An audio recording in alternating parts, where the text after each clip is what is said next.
In this video, I will show you how you can connect your 3.5 mm wired headphones with your iPhone 15, 15 Pro, Pro Max, or the Plus. Now, if we have a look at the sides of our iPhone, we will notice that there is no 3.5 mm headphone jack on our iPhone 15. But if you want to use your wired headphones with your iPhone, so in that case, you will need a connector. Specifically, you will need a USB Type-C to a 3.5 mm headphone jack connector. Now just connect the USB Type-C end of the connector with your iPhone 15 and connect the other end, which is the 3.5 mm jack, to your wired headphones.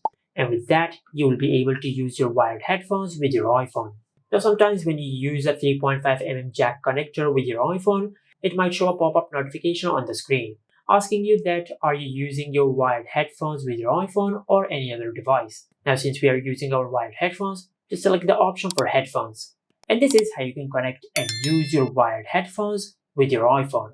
Make sure to like, comment, and subscribe. Thank you for watching.